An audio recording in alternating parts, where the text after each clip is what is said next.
Baik, selamat siang kepada yang saya hormati, para pembicara, para dokter, Bapak Ibu alumni, serta teman-teman sekalian. Selamat datang di acara Ngobras Bareng Tokoh, Sumpah Pemuda dan Semut Merah, semangat melayani di tengah pandemi untuk mencetak sejarah.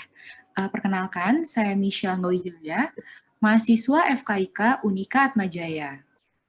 Pertama-tama, saya ingin mengucapkan terima kasih sebesar-besarnya kepada para peserta yang sudah hadir pada hari ini, yang sudah mendaftar dan mengikuti acara hari ini.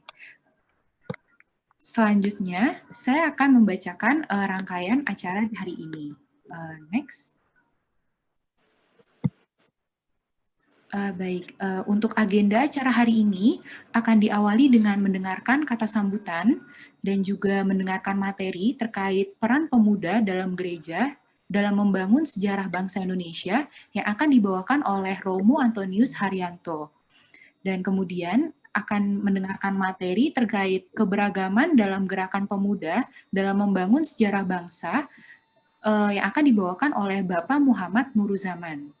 Dan selanjutnya akan ada materi terkait peran pendidikan di dalam keluarga dan universitas dalam mendorong semangat membangun sejarah bangsa Indonesia yang akan dibawakan oleh Dr. Christian Silman. Dan selanjutnya akan ada talk show yang akan dibawakan oleh Dr. Nurliati dan juga diakhiri dengan virtual tour dari Museum Sumpah Pemuda yang akan dibawakan oleh Bapak Dwi. Baik, sebelum kita memulai acara hari ini, alangkah baiknya apabila diawali dengan doa yang akan dipimpin oleh Dr. Angela. Kepada Dr. Angela, dipersilahkan. Baik, terima kasih Michelle. Para Bapak Ibu Romo sekalian, mari kita menyatukan hati dan pikiran kita. Kita mohon berkat Tuhan untuk menyertai kita dalam acara ini. Saya akan memimpin doa secara Katolik dan kepada yang beragama lain dipersilahkan mengikuti sesuai dengan keyakinan masing-masing. Dalam nama Bapa dan Putra dan Roh Kudus, amin.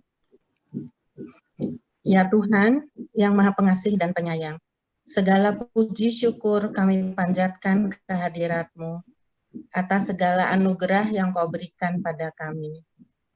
Khususnya pada hari ini, pada saat yang berbahagia dan penuh rahmat ini, kami berkumpul untuk memperingati hari bersejarah dalam negara kami, yaitu Hari Sumpah Pemuda yang ke-92.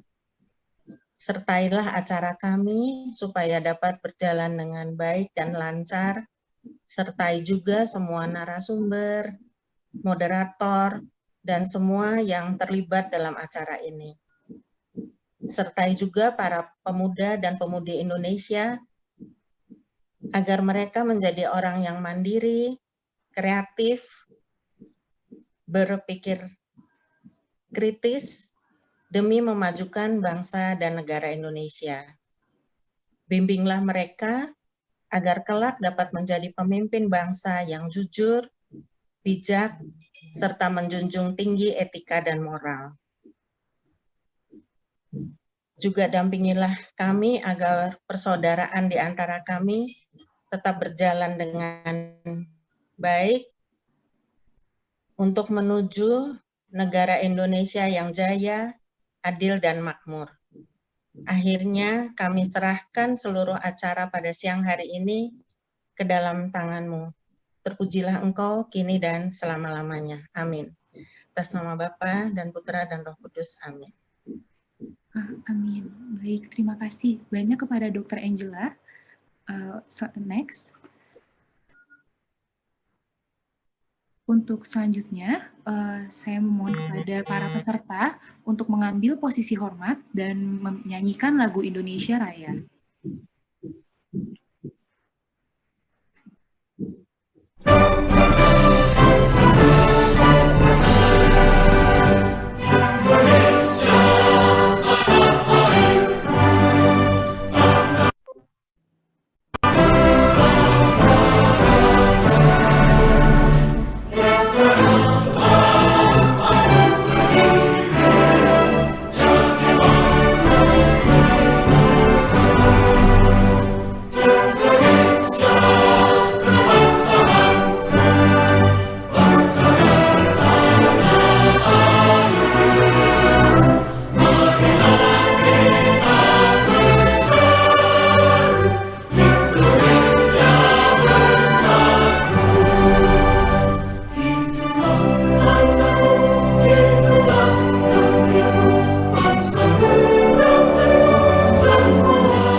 Baik, terima kasih kepada para peserta.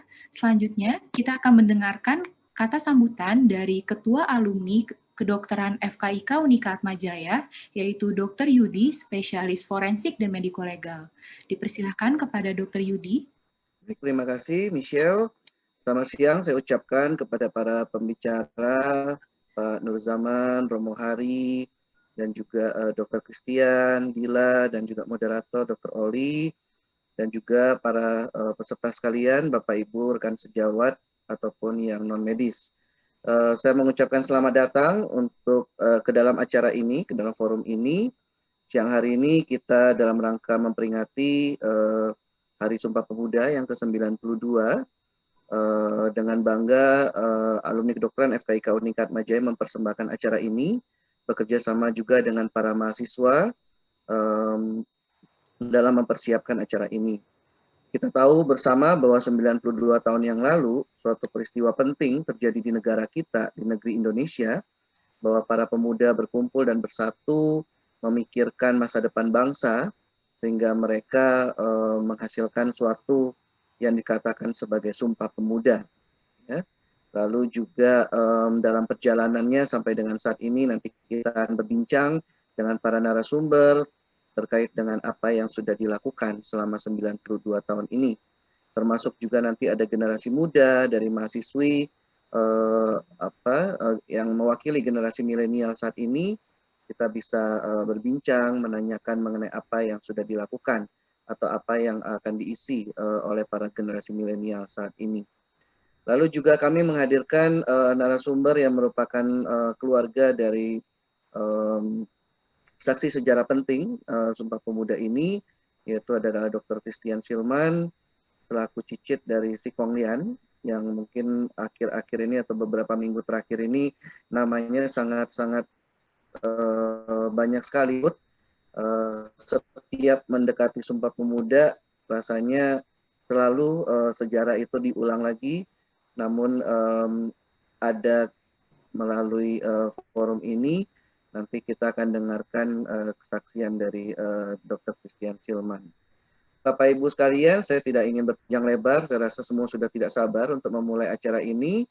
Jadi silakan menikmati acara siang hari ini. Semoga ini semua bisa membawa manfaat dan pengetahuan kita menjadi diupdate kembali dan diluruskan. Hal-hal yang tertentu yang mungkin kita selama ini ada kesalahan dalam sejarah ataupun dalam hal-hal yang berbau Sumpah Pemuda, pada siang hari ini kita akan luruskan. Begitu saja mungkin kata sambutan yang bisa saya sampaikan. Selamat mendengarkan seminar ini dan silakan berpartisipasi nanti dalam virtual tour. Terima kasih. Selamat siang, Michelle. Terima kasih kepada Dr. Yudi atas kata sambutannya. Selanjutnya, kita juga akan mendengarkan kata sambutan dari Ketua Bidang Kemahasiswaan FKIK Unika Atmajaya, yaitu Dr. Yopi Simargi, spesialis radiologi MARS. Dipersilahkan waktu dan tempat kepada Dr. Yopi. Ya, terima kasih Michelle.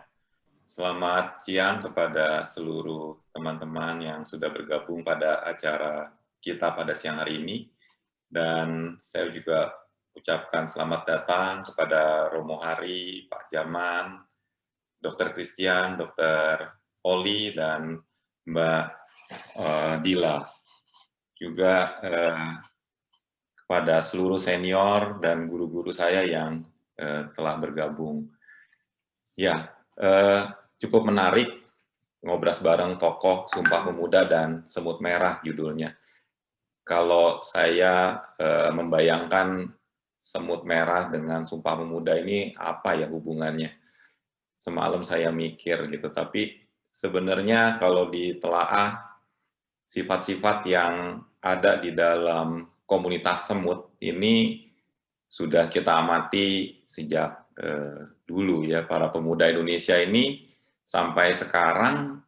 Karena saya bergerak di bidang kemahasiswaan, 4 tahun ini saya mengamati ya teman-teman mahasiswa ini kalau bekerja seperti apa begitu, dan ternyata solidnya luar biasa ya, sangat inovatif, mereka kompak sekali ya, dan ulet ya, pantang menyerah gitu. Kalau mereka ingin melaksanakan sesuatu kegiatan dan ada hambatan, mereka bisa muter ke kiri, bisa muter ke kanan, begitu ya, cari celah baru untuk bisa dimasuki. Itu sangat luar biasa, dan saya kepikiran jangan-jangan ya pemuda-pemuda waktu tahun 1928 ya seperti itu juga begitu. Dan itu sudah menjadi suatu budaya, menjadi suatu yang mendarah daging ya sebenarnya di pemuda-pemuda Indonesia. Nah, saya tertarik mendengarkan lebih lanjut tentunya dari para narasumber kita supaya kita juga bisa mendapatkan pencerahan-pencerahan dari beliau-beliau ini. Saya juga sama dengan Dr. Yudi, tidak akan panjang lebar karena juga sudah sangat penasaran ingin mendengarkan dari para narasumber. Terima kasih, selamat siang dan selamat menikmati. Baik, terima kasih banyak kepada Dr. Yopi. Selanjutnya, kita juga akan mendengarkan kata sambutan dari Wakil Rektor Bidang Kemahasiswaan dan Alumni Unika Atmajaya, yaitu Bapak Agustinus Prajaka, Sarjana Hukum, Magister Humaniora. Dipersilahkan kepada Bapak Agustinus. Terima kasih, Michelle. Assalamualaikum warahmatullahi wabarakatuh. Selamat siang, salam sejahtera untuk kita semua. Om Swastiastu, Namo Buddhaya, salam kebajikan. Yang terhormat Dekan FKIK Unika Atmajaya, jajaran, Ketua dan segenap pengurus alumni kedokteran FKIK Unika Atmajaya, para pembicara pada siang hari ini ada Romo Hari, Muhammad Nurul Zaman, Christian Silman, Dila Hartono, ini bukan mahasiswa saya ini, juga moderator pada siang hari ini, Dr. Nurliati. Kami dari Universitas menyambut baik inisiatif Yuri dan teman-teman dalam menyelenggarakan acara ini. Spirit acara pada hari ini yang bertajuk Sumpah Pemuda dan Semut Merah, antara lain bagaimana kita menggali dan menimba suasana kebatinan yang ada pada saat itu, untuk kemudian mencoba menemukan relevansi dan mengaktualisasikan dalam suasana saat ini dengan segala macam dinamika yang ada tentunya. Sumpah Pemuda yang dikumandangkan 92 tahun yang lalu, tepatnya 28 Oktober 1928, bukanlah semata-mata sebuah jargon, peristiwa yang dimotori oleh para pemuda Indonesia pada saat itu, sekaligus ajakan bagi kita semua untuk merawat dan menegaskan secara terus-menerus keragaman yang Indonesia miliki, sekaligus peneguhan 4 pilar kehidupan berbangsa dan bernegara kita, Pancasila, Undang-Undang Dasar 1945, NKRI, dan Bhinneka Tunggal Ika. Adaptasi kebiasaan baru juga wajib dilakukan, selain 3M, mencuci tangan, memakai masker, menjaga jarak, tapi juga MM yang lain, melakukan inovasi, menambah skill, dan juga memperluas jaringan. Akhir kata, semoga ngobres dari siang sampai sore nanti dapat berjalan dengan lancar, dan kita dapat menimba kembali semangat Sumpah Pemuda dan menerjemahkannya dengan tepat sesuai dengan bidang dan profesi masing-masing. Terima kasih, selamat siang, salam sehat. Baik, terima kasih banyak kepada Bapak Agustinus. Untuk selanjutnya, saya akan memperkenalkan moderator untuk acara hari ini, yaitu Dr. Nurliati Sari Handini, spesialis bedah plastik rekonstruksi. Next. Baik, Dr. Nurliati atau bisa dipanggil dengan Dr. Oli. Berikut ini saya tampilkan untuk CV-nya. Dr. Oli ini merupakan alumni dari FKIK Unika Atmajaya. Dan untuk rangkaian acara selanjutnya akan saya serahkan kepada moderator, yaitu Dr. Oli. Dipersilahkan, Dr. Oli. Ya, selamat siang Michelle dan semua yang hadir di sini. Perkenalkan, nama saya Oli, saya alumni dari FKIK Atmajaya angkatan 2002. Semangatnya masih muda, semoga bisa mewakili semangat pemudi di sini ya. Selamat juga sudah bergabung di sini. Saya melihat banyak guru-guru saya juga hadir di sini, kakak saya, jadi saya sangat berterima kasih sekali diberi kesempatan untuk memandu acara ini siang ini. Dan soal semut itu yang tadi Dr. Yopi sebut juga menjadi PR, apa sih benang merahnya nih semut dengan obrolan Sumpah Pemuda gitu ya. Awalnya saya waktu diberi judulnya juga bingung, tapi setelah mendapat pencerahan bahwa semut itu seperti tadi ya ciri-cirinya pemberani, lincah, disiplin, lalu cerdas, komunikatif, Dan mereka semua tuh well organized ya. Memang itu ciri-ciri yang harus dimiliki oleh pemuda bangsa Indonesia, tidak hanya saat itu, tapi juga sekarang dan seterusnya gitu ya. Dan ternyata semut ini kalau di utak-atik nih kata-katanya, huruf-hurufnya bisa jadi akronim. Akronim semangat melayani di tengah pandemi untuk mencetak sejarah. Atau bisa juga dijadikan akronim semangat untuk tidak melupakan sejarah. Nah, hari ini kita akan berbincang panjang tentang itu. Nanti juga ada Dr. Christian Silman yang akan membantu kita meluruskan kembali fakta sejarah. Dan untuk kesempatan pertama ini mungkin saya perkenalkan dulu pembicara pertama kita dari Romo Hari ya. Boleh ditampilkan CV-nya, host. Saya senang sekali juga menambah kenalan baru melalui acara ini, dan saya sudah berbincang-bincang sebelumnya dengan Romo Hari. Beliau sangat banyak perannya dalam bagian komisi kepemudaan ya, di komisi, Konferensi Wali Gereja Indonesia. Dan saya juga sempat berkenalan sesaat dari akun Instagram ya. Hari ini semua orang punya akun Instagram rasanya. Dan saya juga salut dengan semangat beliau untuk mendampingi kaum muda. Nah, mungkin nanti kita bisa lanjutkan dari paparan Romo Hari sendiri selama 20 menit ke depan, bagaimana kiprah beliau mendampingi pemuda dan bagaimana bisa mencetak pemuda dan pemudi yang akan meneruskan kejayaan bangsa Indonesia. Silakan Romo Hari. Baik, terima kasih Dr. Oli untuk kesempatannya, dan juga selamat siang untuk teman-teman semuanya, Bapak Muhammad Nur Zaman dan juga rekan-rekan semuanya. Ini kebanyakan kayaknya dari alumni FKIK Atmajaya ya. Selamat siang semuanya dengan semangat semutnya. Menarik ya kalau kita bicara soal semut gitu.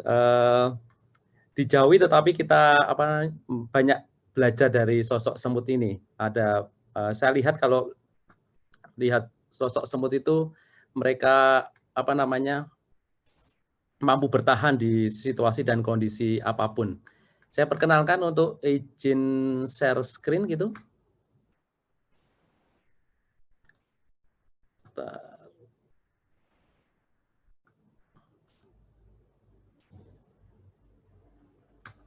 Oke. Apakah sudah tampak screen saya? Belum, Romo? Belum ya? Sebentar.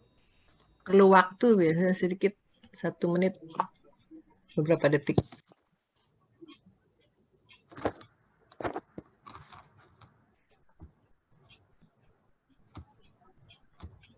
Atau mungkin dari panitia ada ini kopiannya, kalau ada minta tolong dibantu. Oke ya, sorry banget.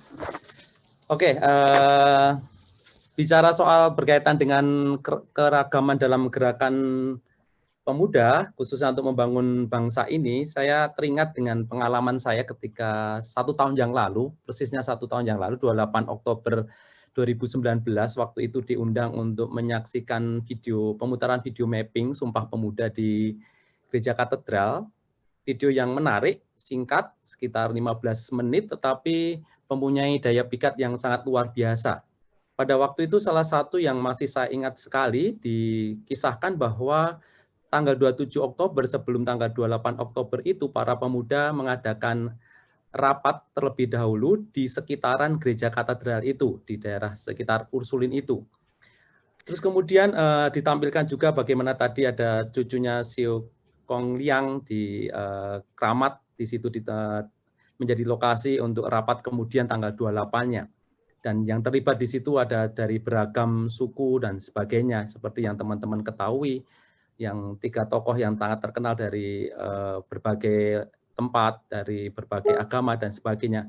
Ini menunjukkan ada sesuatu yang luar biasa yang ingin ditampilkan dari semangat. Sebentar, sorry. Apakah screen-nya sudah ditampilkan ya? Sudah tampil, Romo. Sudah ya. Oke, sebentar.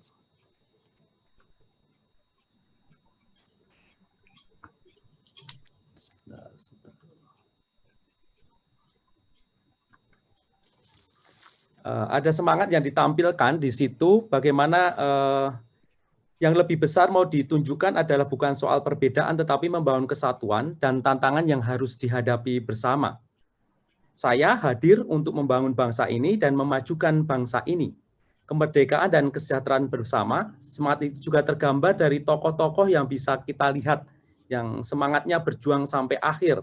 Dalam perjalanan selanjutnya kita juga mengenal sosok Agustinus Adi Sucipto yang jago terbang dan ikut dalam pendidikan Angkatan Udara Republik Indonesia. Lalu juga kita mengenal Yosudarso di Angkatan Laut Republik Indonesia, dan menjadi Komodor ALRI yang gugur di pertempuran ketika penggabungan Papua dengan Indonesia. Kita juga mengenal Ignatius Slamet Riyadi yang mengepung markas polisi militer Jepang di Solo. Dan kita juga mengenal sosok-sosok yang lain. Kalau di Atmajaya tentunya tidak asing dengan Francisco Saverio Seda yang juga ambil peranan untuk kemerdekaan Indonesia dan juga menjadi pahlawan nasional, menjadi menteri, dan sebagainya. Ada banyak sepak terjang yang dia lakukan. Singkatnya, ketika saya sekilas mengenang kembali, melihat kembali sejarah ini, yang tergambar dalam diri saya adalah rasa syukur yang sangat besar. Minimal ada 3 alasan saya kenapa saya bersyukur. 3 hal yang membuat saya bersyukur adalah, yang pertama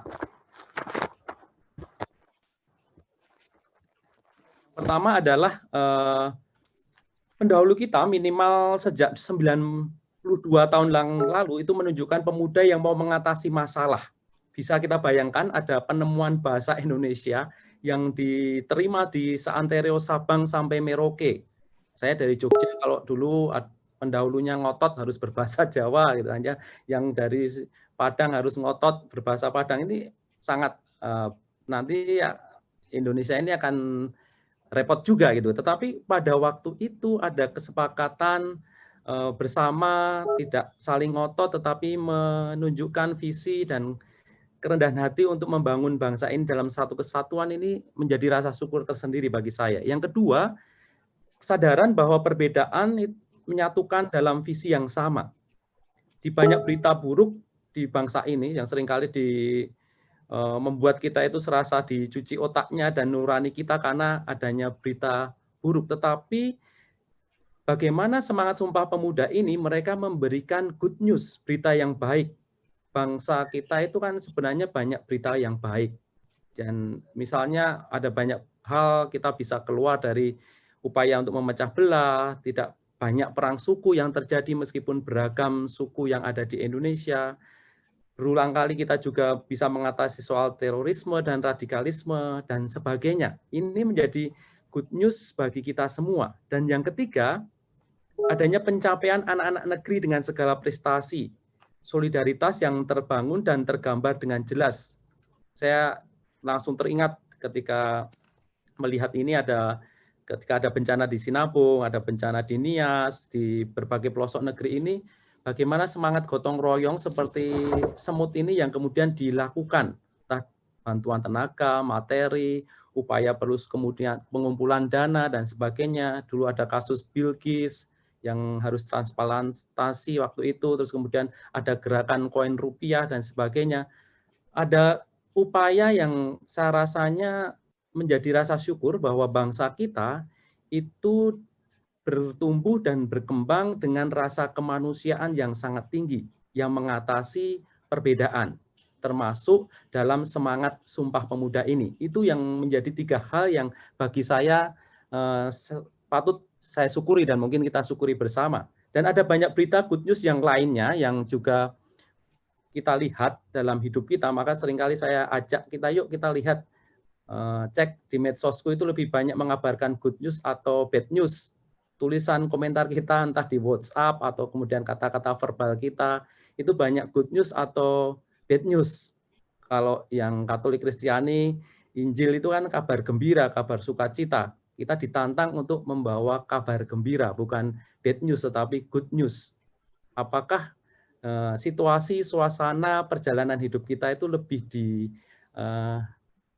oleh good news ini atau lebih banyak bad news-nya? Kalau menjadi bad news berarti kita menjadi orang yang pesimis, orang yang tidak punya harapan, ketakutan, dan sebagainya.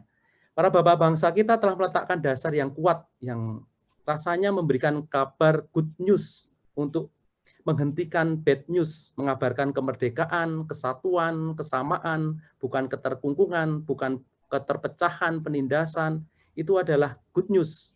Bertumpah darah satu, berbahasa satu, berbangsa satu, ini adalah good news bagi kita. Mungkin muncul pertanyaan-pertanyaan dari kita, dan mungkin juga pertanyaan dari saya. Apakah soal nasionalisme ini masih kemudian relevan untuk kita bersama? Yang ada di slide ini, Temu Kebangsaan Orang Muda, ini perjalanan sudah sekitar 5 tahun yang lalu.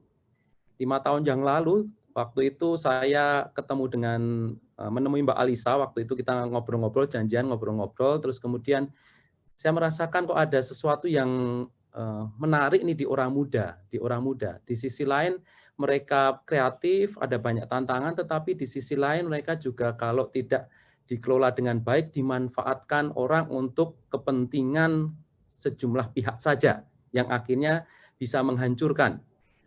Waktu itu soal berkaitan dengan bagaimana membangun bangsa ini dengan semangat toleransi yang kuat, semangat untuk berjalan bersama-sama dan sebagainya. Terus kemudian dalam obrolan itu ketemu titik temu bagaimana kalau kita membuat movement, gerakan dari upaya dari orang muda sendiri dengan perspektif mengambil bagian untuk mengatasi masalah. Tidak hanya nyinyir atau mengkritik, pinter mengkritik atau hanya nyinyir saja, tetapi bagaimana menangkap persoalan, kegelisahan yang terjadi di sekitarnya, kemudian mereka mulai bersikap dengan tindakan yang konkret. Maka pada waktu itu kita mulai membuat dari lembaga-lembaga besar, ada 5 lembaga, waktu itu ada PGI, ada KWI, ada Gus Durian, ada Walhi, ada berbagai Hindu, ada Buddha, dan sebagainya. Terus kemudian kita bersama-sama selama 3 hari, orang muda ini mengolah bersama. Yang menarik, yang diolah di sini bukan soal perbedaan, tetapi melihat bangsa ini dengan tantangannya. Nanti saya akan gambarkan beberapa tantangan yang seringkali mereka bicarakan. Dan yang menarik lagi, dari ketemuan selama 3 hari ini, mereka kemudian membuat proyek-proyek yang beragam dan membuat tim-tim yang banyak sekali dengan beragam anggotanya.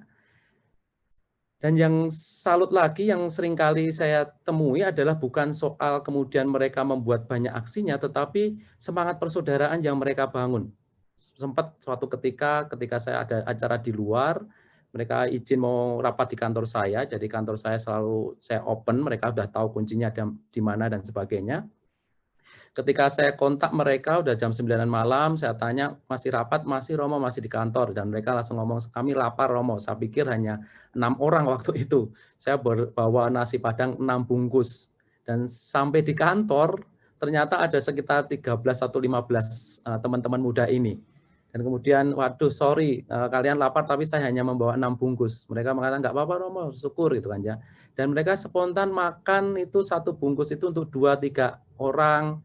Mereka makan pakai tangan bersama-sama bareng. Saya waktu itu ketika melihat itu kaget dan kagum juga gitu kan ya. Mereka tidak melihat gender, tidak melihat agamamu apa, tidak melihat kamu suku apa, tetapi ada semangat persaudaraan yang mereka bangun. Seperti semut-semut kalau ada gula gitu kan ya, mereka kerumunin bersama gitu kan ya, mereka berdiskusi bersama, mereka makan bersama. Dan ini yang rasanya saya menjadi optimis bahwa bukan soal perbedaan yang akhirnya membangun bangsa ini, tetapi bagaimana bersama-sama bisa mengatasi masalah, tantangan yang ada. Next slide selanjutnya. Kunci yang mau dibangun adalah ada 3 hal yang diupayakan. Kami berangkat dari Temu Kebangsaan Orang Muda ini. Yang pertama adalah tantangan saat ini.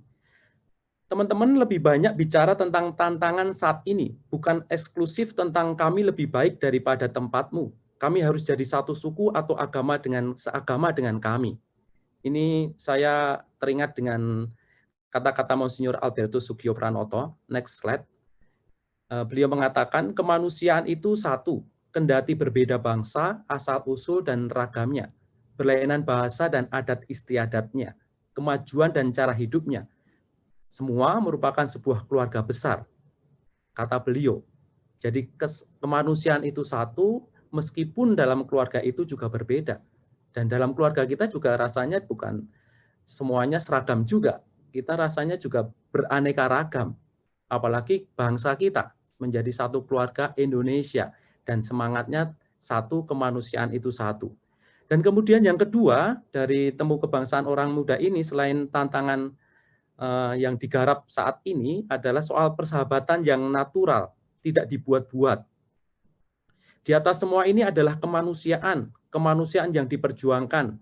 Kita tidak bisa sendiri. Saya merasakan sendiri kalau seragam satu itu stres juga. Saya pengalaman dulu di seminari Mertoyudan, jadi setelah SMP saya masuk SMA seminari pendidikan imam. Saya itu sempat stres dan shock karena ketika masuk seminari itu kok semuanya laki-laki, semuanya Katolik, sebentar-sebentar doa, sebentar-sebentar ada perayaan Ekaristi, sebentar-sebentar harus diatur dan ada seragam, disiplin dan sebagainya. Saya waktu itu stres, kaget gitu. Kenapa nggak berbeda? Karena selama ini saya sekolah di negeri dan sebagainya, beragam perbedaan itu asik gitu loh. Banyak hal yang kemudian saya bisa timba, saya bisa kemudian belajar dengan yang lain dan sebagainya. Tetapi ini seragam gitu. Dan pengalaman itu membuat saya, oh iya ya ternyata warna yang berbeda-beda itu sangat membantu saya untuk menemukan bagaimana hidup menjadi lebih baik. Dan di atas itu adalah soal kemanusiaan. Yang pertama tadi adalah membahas soal tantangan saat ini, yang kemudian persahabatan natural, tidak dibuat-buat. Kemudian yang ketiga, menawarkan dan membuat solusi. Saya ingat betul bahwa ketika membuat temu kebangsaan 5 tahun yang lalu dan setiap tahun itu regenerasi terus, dan sekarang alumninya hampir ada 500-an alumnus dari temu kebangsaan orang muda ini yang terus bergerak, mereka mengupayakan untuk mengambil bagian pembangunan bangsa ini. Kepesertaan itu bukan soal minoritas dan mayoritas. Mereka putuskan bahwa kepesertaannya sama. Jadi kalau dibuka 100 orang ya dari masing-masing lembaga ini ya mengirimnya 20 umpamanya. Jadi dari lembaganya Katolik 20, Protestan 20, Islam 20, Hindu 20 dan sebagainya. Tidak berdasarkan jumlah yang seringkali kalau negara ini memperhitungkan dengan mayoritas minoritas, tapi enggak. Ini yang rasanya menarik, mereka putuskan sendiri. Kami semuanya punya hak sama, Romo. Hingga kami memutuskan ini. Dan kemudian juga ketika mereka rapat bergantian tempatnya, mereka kadang ke Gus Durian, kadang ke KWI, kadang ke PGI atau ke tempat yang agama yang lain dan sebagainya. Kekurangan, kelebihan, apa adanya dan sebagainya mereka terima sebagai bagian dari persaudaraan. Ini yang rasanya menarik. Beberapa konteks tantangan yang seringkali dibahas dan menjadi konteks tantangan kita. Kalau dulu konteksnya adalah tantangan untuk kemerdekaan Indonesia, dimulai Sumpah Pemuda itu, tetapi saat ini juga kita rasanya punya konteks tantangan. Garis besarnya ada dua, yang pertama itu berkaitan dengan pandemi corona ini, yang kedua itu berkaitan dengan bonus demografi. Di 2020 ini BPS sudah melihat atau kemudian memprediksi bahwa ini menjadi puncak bonus demografi. Orang muda di Indonesia itu rata-rata 50-60%. Dan 5 tahun, 10 tahun ke depan itu kita punya bonus demografi. Ini kita lewatkan atau kita maksimalkan. Ini menunjukkan nanti bangsa Indonesia mau menjadi seperti apa ke depan. Dan konteks ini, tantangan di bonus demografi ini menjadi tantangan kita bersama. Ada beberapa bidang, next slide, ada beberapa bidang yang rasanya menarik untuk kita lihat, apalagi untuk FKIK Atmajaya ini rasanya juga berkaitan dengan hal ini menjadi tantangan kita bersama. Pertama namanya soal kesehatan. 1 dari 3 anak Indonesia itu dilahir di periode 1990 sampai 2000 mengalami stunting. Itu data dari Bank Dunia. Karena rendahnya asupan gizi pastinya. Dan kemudian juga soal pendidikan, angka literasi kita itu buruk. Dari penelitian di PISA itu dari 65 negara, Indonesia itu peringkat 64 untuk tingkat literasi. Sehingga proses berpikir, proses menulis, atau kemudian gampang untuk dimasuki soal berita palsu, hoax, dan sebagainya, ini menjadi keprihatinan kita. Kebudayaan dunia itu sudah bergeser ke soal sumber daya yang diperbaharui, tetapi kita masih mengeksploitasi sumber daya alam. Ini yang menjadi PR kita juga. Belum soal sosial politik, polarisasi bangsa, pemilu, pilkada serentak 2020 ini dan sebagainya.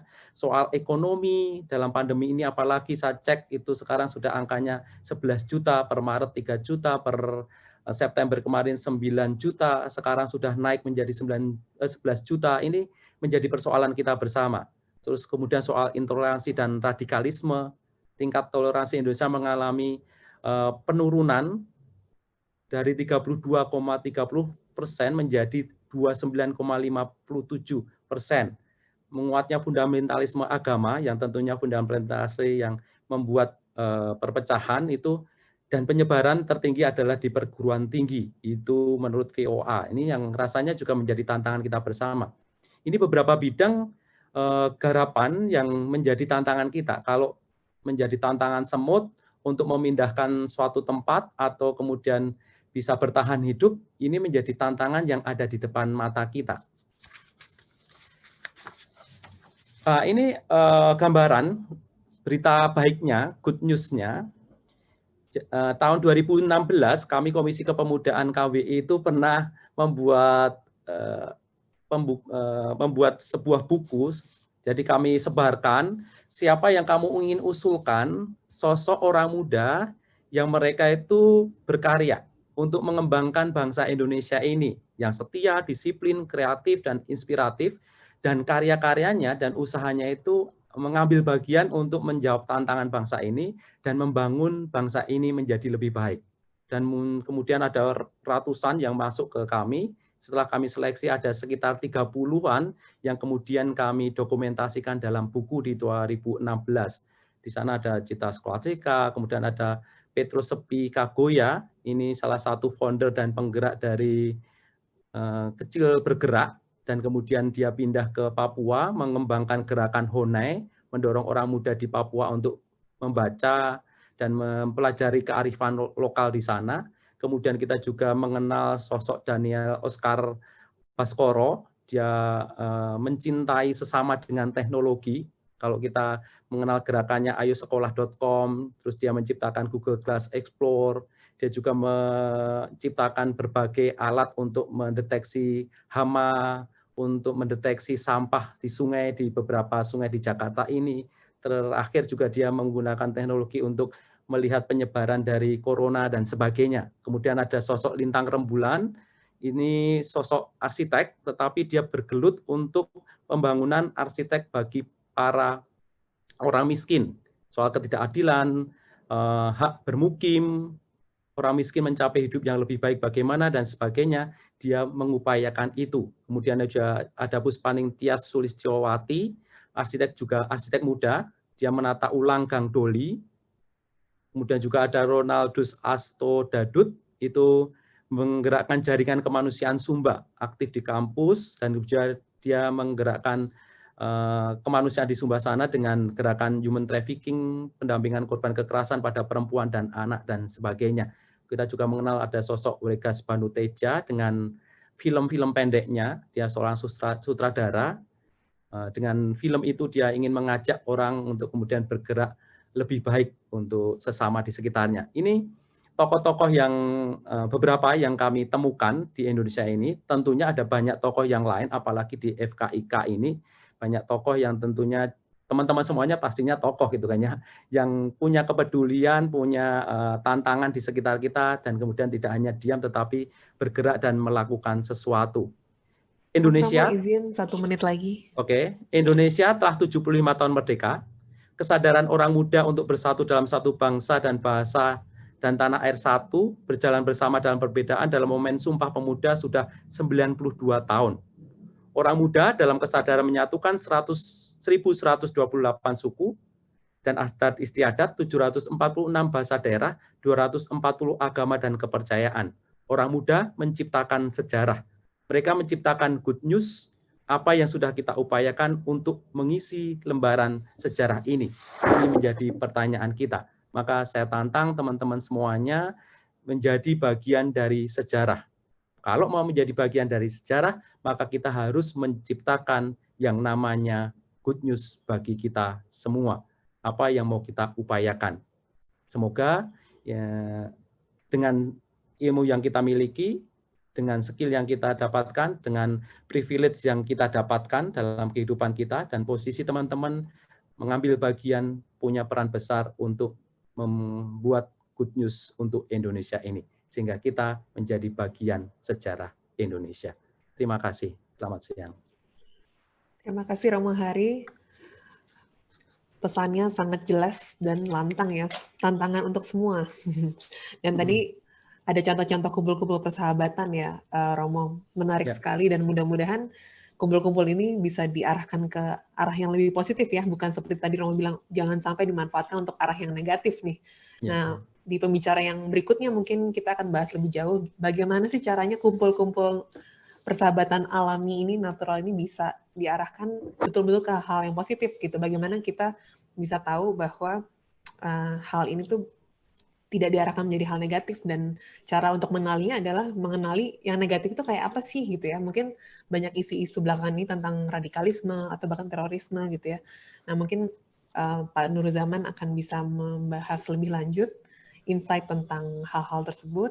Beliau adalah Ketua Bidang Hubungan dan Kajian Strategis Pengurus Pusat Gerakan Pemuda Ansor, dan beliau juga memiliki pengalaman sebagai Komandan Densus 99 ya. Ini menarik sekali bisa mendapatkan kesempatan mendengarkan sharing dari beliau. Silakan Pak Zaman bisa meneruskan dengan sharing dari Bapak. Ya, saya posisinya agak susah. Oke. Assalamualaikum Pak. Selamat siang. Terima kasih, Dokter. Assalamualaikum warahmatullahi wabarakatuh. Selamat siang, salam sejahtera buat kita semua. Om Swastiastu, Namo Buddhaya, Salam. Saya agak bingung ini. Pertama tentu saya harus mengapresiasi dan menghormati kepada bapak-bapak dan ibu-ibu dokter yang ada di sini, yang sesungguhnya menjadi pahlawan kita kali ini. Dan kami beberapa waktu yang lalu juga melakukan kegiatan mendoakan para dokter yang sedang berjuang paling depan dalam masa pandemi ini. Dan sahabat-sahabat dokter ini adalah pahlawan sesungguhnya yang rela mengorbankan nyawa untuk banyak masyarakat yang ada di Indonesia di masa pandemi ini. Yang pertama tentu saya harus minta maaf ini karena baru selesai acara dan karena hampir 1 minggu ini kami menyiapkan acara dan 2 acara penting hari ini dan besok. Tadi kita habis diskusi dengan sebenarnya internasional dengan BPIP dan Kementerian Luar Negeri Amerika Serikat soal hak dasar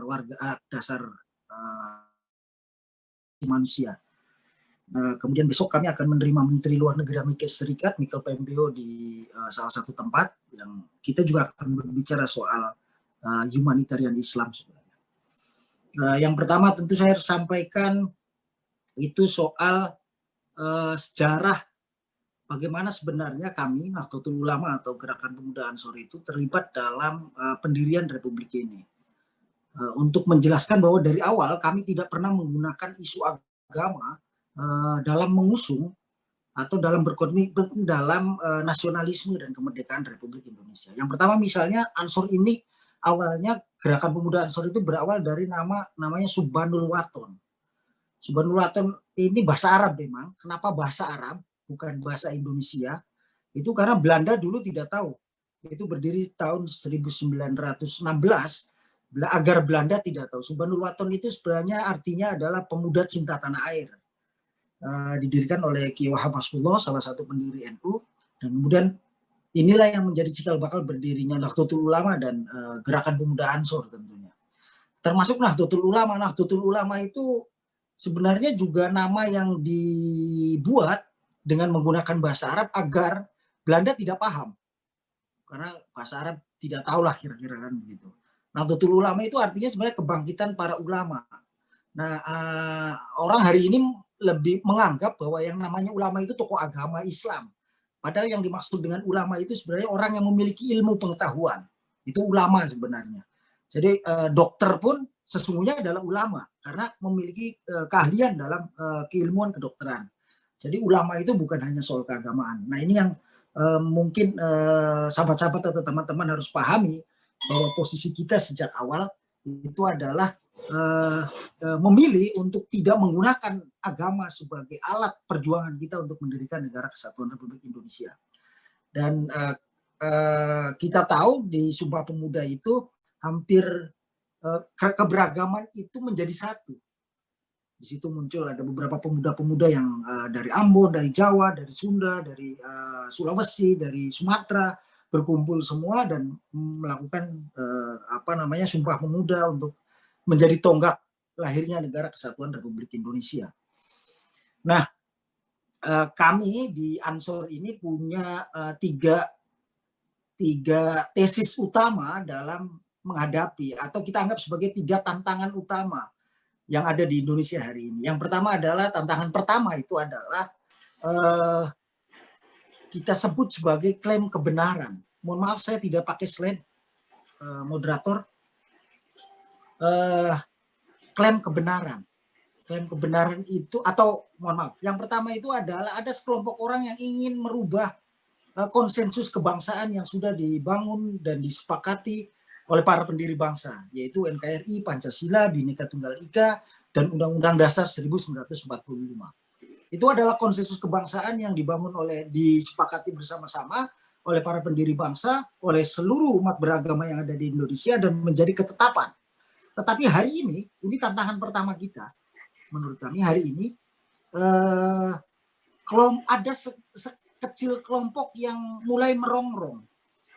Nah, saya harus ngomong seperti ini, saya Muslim, kebetulan yang banyak melakukan ini, merongrong ini, saya harus sebut juga adalah orang-orang yang beragama Islam dan menggunakan agama untuk kepentingan kepentingan politik mereka. Siapa mereka? Saya harus menyebut, tetapi ini terbatas di sini saja karena ini juga jarang saya sampaikan ke publik. Yang pertama adalah Hizbut Tahrir Indonesia. Hizbut Tahrir Indonesia ini adalah organisasi yang secara terang-terangan ingin merubah negara kesatuan Republik Indonesia dan Pancasila menjadi khilafah Islamiyah atau negara Islam. Mereka bukan organisasi dakwah Islam, mereka adalah organisasi politik yang memang didirikan untuk kepentingan berdirinya sebuah negara atau sebuah kekuasaan.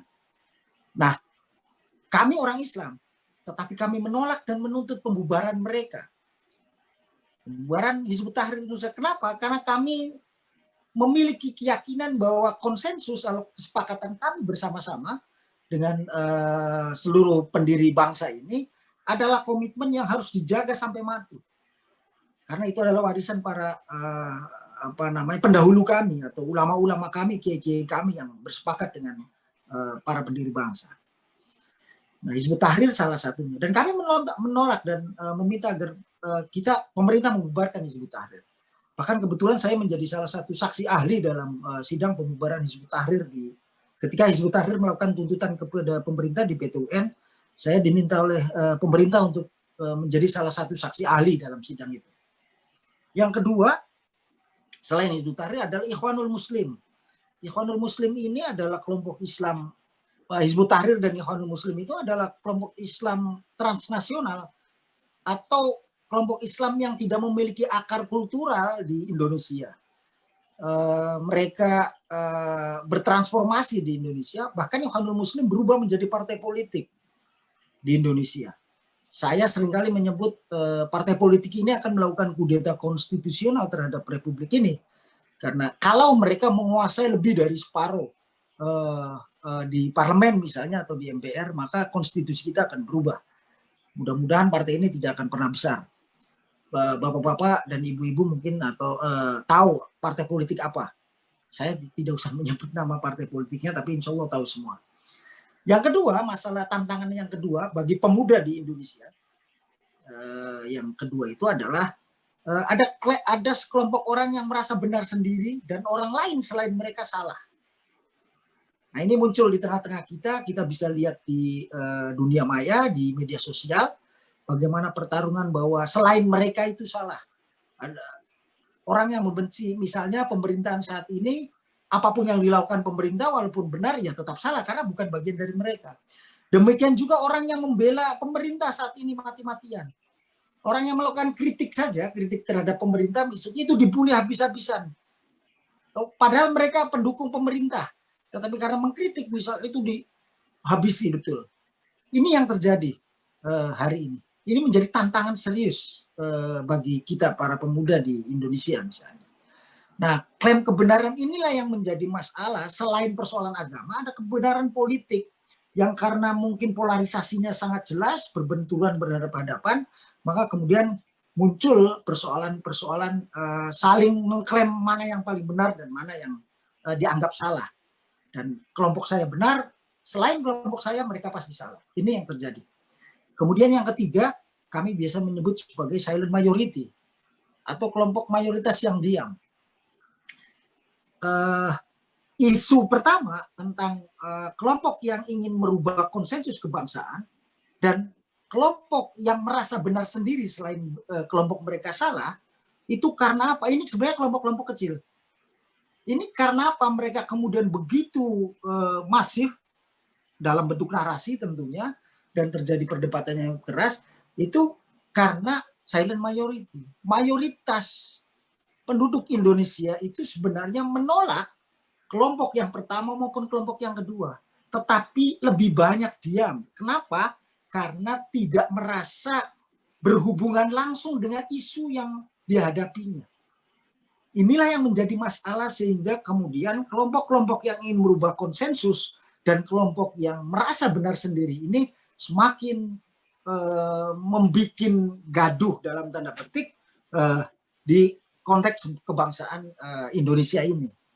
Nah, ini tantangan yang menurut kami di Gerakan Pemuda Ansor adalah tantangan serius bagi pemuda-pemuda Indonesia. Tadi sudah disebutkan oleh Romo yang pembicara pertama tadi menyatakan bahwa ada bonus demografi. Hari ini menurut survei jumlah generasi milenial atau generasi produktif itu lebih banyak dibandingkan dengan generasi tua atau generasi baby boomer atau maupun generasi X. Generasi milenial dan generasi Z itu jumlahnya sudah lebih dari 50%, sekitar 52 sampai 54%. Artinya jumlah bonus demografi ini sudah jelas. Kemudian karena milenial ini adalah anak-anak muda ini lebih aktif di media sosial, tidak seperti saya yang generasi X ini yang sangat susah untuk aktif di media sosial, tetapi generasi-generasi mereka lebih banyak juga mendapatkan informasi dari pengetahuan dari informasi-informasi yang dibangun oleh kelompok yang ingin menuntut konsensus, perubahan konsensus, dan kelompok yang merasa benar sendiri. Catatan kami misalnya 90% pelaku tindakan radikalisme dan terorisme di Indonesia itu 90% adalah anak-anak muda yang usianya di bawah 40 tahun. Bahkan di bawah 30 tahun. Bahkan survei beberapa lembaga misalnya menyatakan bahwa ada 34% pelajar SLTA dan mahasiswa yang setuju untuk merubah Negara Kesatuan Republik Indonesia menjadi negara Islam.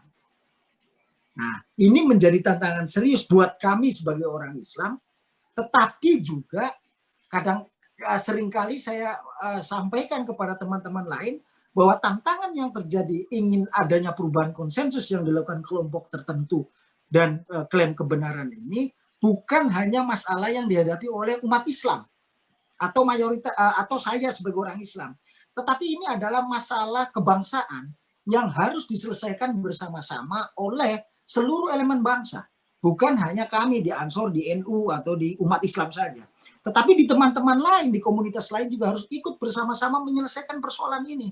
Karena ini bukan masalah Islam saja, ini adalah masalah kebangsaan, masalah keindonesiaan yang menjadi tantangan kita semua.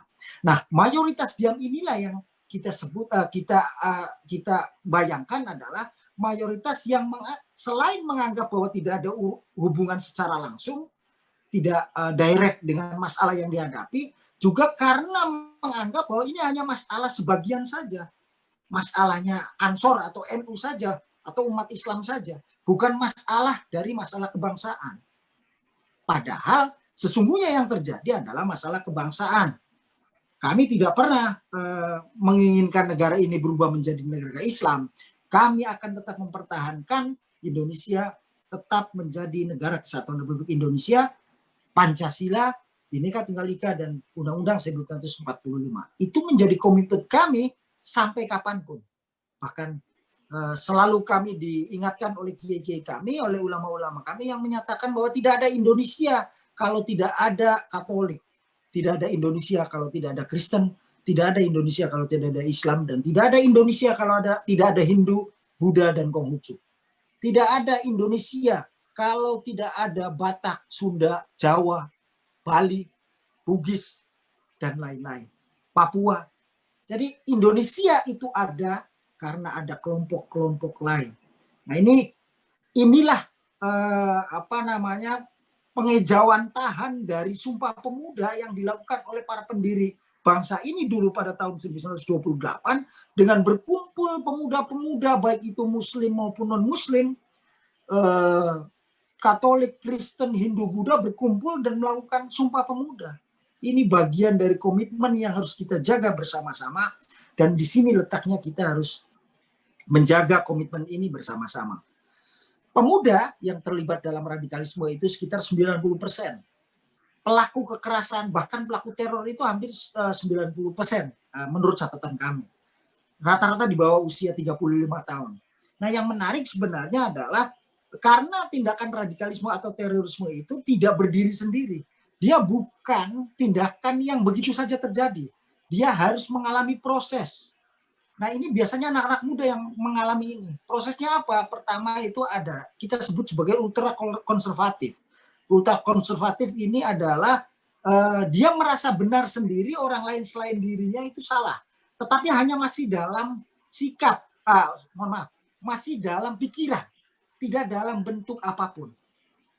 Dia masih bisa bergaul dengan siapa saja, tetapi dia menolak dalam pikirannya. Ini namanya ultra konservatif. Di Indonesia sudah ada. Yang kedua adalah kelompok. 1 menit lagi ya, Pak. Oke, Pak. Ya. Oke, moderator. Yang kedua adalah intoleran. Intoleran ini adalah sudah muncul dalam sikap. Misalnya kita bisa lihat di Indonesia hari ini ada perumahan Muslim, ada perumahan yang hanya kelompok tertentu. Ini terjadi. Ini sudah intoleran. Yang ketiga adalah tindakan radikal. Setelah ultrakonservatif, intoleran, maka kemudian ada namanya radikal. Apa? Misalnya adalah kelompok-kelompok tertentu. FPI misalnya menyerang salah satu tempat ibadah kelompok tertentu, agama tertentu, dan meminta pembubaran. Nah, itu adalah tindakan radikal. Tetapi tindakan radikal itu tidak berdiri sendiri. Dia dilampaui dari ultrakonservatif, intoleran, kemudian radikal. Nah, dari radikal ini orang bisa berubah menjadi teroris. Jadi ada tahapan-tahapan yang harus dilalui orang. Tidak semuanya intoleran ini akan berubah menjadi teroris, tetapi teroris itu pasti berawal dari intoleran. Maka kita harus bersama-sama mewaspadai.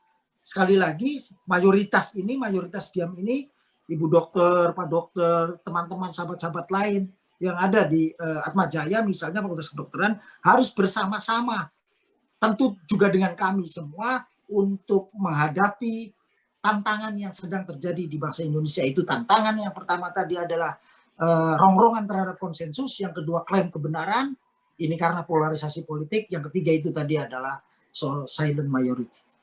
Terima kasih, mohon maaf sekali lagi, barangkali tidak nyambung diskusinya, tetapi ini yang bisa saya sampaikan, mohon maaf, terima kasih. Assalamualaikum warahmatullahi wabarakatuh, selamat siang menjelang sore. Terima kasih Pak Zaman. Pas sekali tadi nyambung ke soal pemuda ya, ternyata banyak bibit-bibit radikalisme itu justru dari pemudi dan pemuda, itu yang perlu kita cermati ya. Mungkin nanti kita bisa bahas lagi lebih jauh Pak tentang politik praktis bagi para pemudi dan pemuda, kan sekarang trennya semakin lama politikus semakin muda ya, dan apakah itu ide yang baik nih untuk terjun dalam politik di usia yang semakin muda gitu ya, apakah itu sesuatu yang bijak atau memang itu yang disarankan, tuh mungkin nanti kita bisa lanjutkan ngobrol lagi ya Pak Zaman ya. Sekarang saya perkenalkan narasumber kita yang ketiga, kakak kelas saya, Dr. Christian Silman. Beliau alumni dari FKIK Atmajaya dan kebetulan juga menjadi salah satu anggota keluarga dari Si Kong Lian yang memang saat itu menjadi saksi sejarah ya, pada saat 92 tahun yang lalu Sumpah Pemuda dikumandangkan. Silakan Dr. Christian bisa menyampaikan paparannya. Baik, terima kasih Dr. Oli. Pertama-tama selamat siang kepada para pembicara, Romo Hari, Bang Nurjaman, Juga selamat siang kepada saya lihat banyak hadir di sini guru-guru saya, rekan-rekan sejawat, para senior. Selamat siang, terima kasih saya sudah diberikan kesempatan untuk berpartisipasi dalam acara kali ini. Saya diundang untuk ikut berpartisipasi dalam acara ini karena saya kebetulan merupakan keturunan dari salah satu yang disebut-sebut sebagai tokoh Sumpah Pemuda. Saya adalah cicit atau keturunan keempat dari Opa Kongco saya, kalau saya panggil, kebetulan kita keturunan Tionghoa, Opa Kongco Si Kong Lian. Jadi ceritanya sebenarnya sejak sekitar 2 tahun yang lalu atau sebelumnya, setiap kali menjelang acara peringatan Sumpah Pemuda 28 Oktober ini, kalau kita membuka media-media online atau membaca-baca di internet, seringkali disebutkan bahwa peristiwa Sumpah Pemuda itu terjadi di rumah Keramat 106 ini yang dimiliki oleh